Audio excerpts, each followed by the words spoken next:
Third law is not applicable to pseudo. तब है कि सूडो फोर्स क्या है, तो force acting on an object relative to an observer in a non-inertial frame without any interaction with any other object of the universe is called the pseudo force।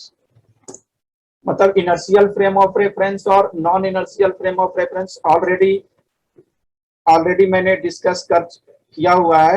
Newton motion in a straight line में मैंने frame of reference discuss किया हुआ है, तो जिसने lecture attend किया होगा वहां से जाकर लेक्चर देख सकते हैं, तो उनको पता चल जाएगा कि इनर्शियल और non inertial frame of reference basically होता क्या। अब यहाँ बात करते हैं सूडो फोर्स का मतलब क्या हो रहा है कि जैसे कि मैंने बताया ना कि ऑब्जेक्ट के बीच में डिस्टेंस बहुत ज्यादा रहे, तो without any interaction of any other object of the universe, बिना दो ऑब्जेक्ट के इंटरेक्शन किए हुए, दोनों ऑब्जेक्ट में इंटरेक्शन नहीं हो, उस केस में जब फोर्स लगता है that is called pseudo force. मतलब इंटरेक्शन नहीं, मतलब वही हो गया आपका लॉन्ग डिस्टेंस की बात बोल रहे हैं, दो ऑब्जेक्ट के बीच में अगर डिस्टेंस लॉन्ग हो तो उस समय जो फोर्स अप्लाई हो रहा है that is called pseudo force.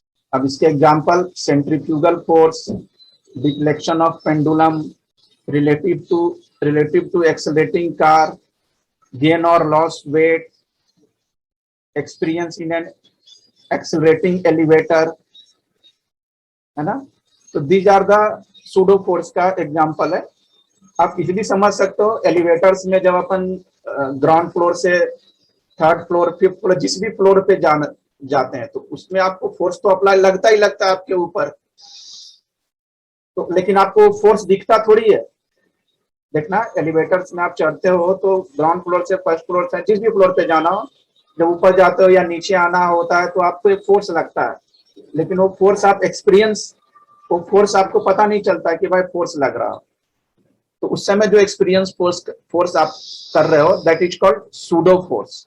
तो these are the examples of the pseudo force. और भी बहुत सारे एग्जांपल्स हैं। These are the pseudo force.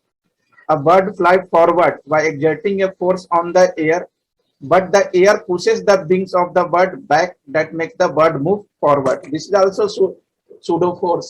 इससे बेस्ट एग्जांपल तो नहीं सकता pseudo force का, क्योंकि वर्ड क्या है, फॉरवर्ड डायरेक्शन में फ्लाई कर रहा है, तो एक फोर्स एग्जर्ट कर रहा है, लेकिन एयर जो है उसके विंग्स को पुश कर रहा है, बैक पीछे की तरफ मूव कर रहा है, पुश कर रहा है, इसी कारण से तो बर्ड आगे की तरफ फ्लाई कर पा रहा है। This is the examples of pseudo force. This is also examples of pseudo force. Walking, force exerted by a person on the ground. आप मॉर्निंग्स वॉक करो, चल रहे हो, तो आप चल रहे हो तो रोड भी आपके पैर के ऊपर फोर्स लगा रहा है, लेकिन आपको दिख नहीं रहा है कि ये फोर्स लगा रहा है, लेकिन फोर्स लगा रहा है तभी तो आप चल पा रहे हो।